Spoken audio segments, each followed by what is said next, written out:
വിവാദങ്ങൾ വരുമ്പോ മുഖ്യമന്ത്രി ഒളിച്ചോടുന്നു, മുഖ്യമന്ത്രിക്ക് മൗനം എന്നൊക്കെയാണല്ലോ എല്ലാരും ഇവിടെ കിടന്ന് പറഞ്ഞുകൊണ്ടിരുന്നത്. ഇന്ന് മുഖ്യമന്ത്രി ഒരു വാർത്താ സമ്മേളനം നടത്തി മക്കളെ. മൂപ്പര് എന്ത് ഹാപ്പി ആയിരുന്നോ, എപ്പോഴും കളിയും ചിരും. വലിയൊരു ശരീരം കൊണ്ടുവന്നോളൂ, എന്നൊരു ഭാവമാണ്. വൈക്കർ എന്നോട് എപ്പോ ഇങ്ങനെയാണ്.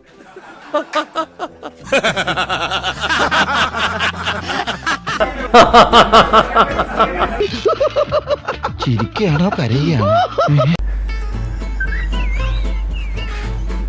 ആശുപത്രിയിൽ ഒന്നും കാണിക്കായിരുന്നില്ലേ? ഇത് ഭ്രാന്തല്ല, വെളിവാടാ. Hello, testing. ഇതൊക്കെയാണല്ലോ. ഡാമേജ് ഉണ്ടാക്കാൻ വേണ്ടിയല്ലേ നിങ്ങൾ എല്ലാരും ശ്രമിച്ചുകൊണ്ടിരിക്കുന്നത്. നിങ്ങൾ എത്രമാത്രം ഡാമേജ് എനിക്ക് ഉണ്ടാക്കാൻ പറ്റുമെന്നാണല്ലോ നിങ്ങൾ നോക്കിക്കൊണ്ടിരിക്കുന്നത്. അയാൾ നമ്മൾ വിചാരിച്ച ഒരു കച്ചവടക്കാരനല്ല.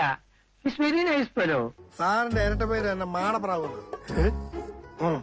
മാടിന്റെ ശരീരവും പ്രാവിന്റെ മനസ്സും. എപ്പോഴുള്ള ആ ഐശ്വര്യം അവിടെ തന്നെയുണ്ട്. സൂര്യ തേജസ് ഒക്കെ കെട്ടുപോയി എന്ന് പറഞ്ഞൊരു എന്തേ മൈക്ക് കേടായിട്ടും മുഖ്യമന്ത്രിയുടെ മുഖം കണ്ടു.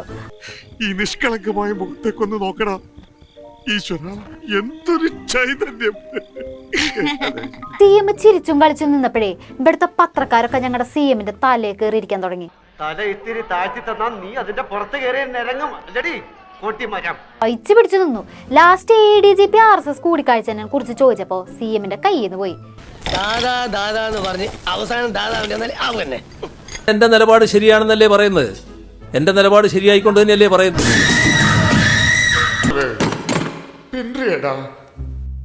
MGR ಪಾತ್ರಕ್ಕೆ, ಶಿವಾಜಿಯ ಪಾತ್ರಕ್ಕೆ, ರಜನಿಯ ಪಾತ್ರಕ್ಕೆ, ಕಮಲ ಪಾತ್ರಕ್ಕೆ ഒരു നടികനെ പാത്രത്തെ ഇല്ലടാ.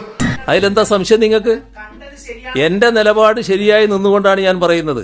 എന്താ ശരിയല്ല മാവാ? ശരിയല്ലെന്ന് എടോ, ശരിയല്ലെങ്കിൽ ശരിയെന്ന് പറയണോ? ശരിയാ. പിന്നെന്താ പ്രശ്നം? നമുക്ക് പോവാം. അങ്ങനെ ഒന്നും ഞാനും ആലോചിക്കാതിരുന്നില്ല. അപ്പൊ എല്ലാം പറഞ്ഞ പോലെ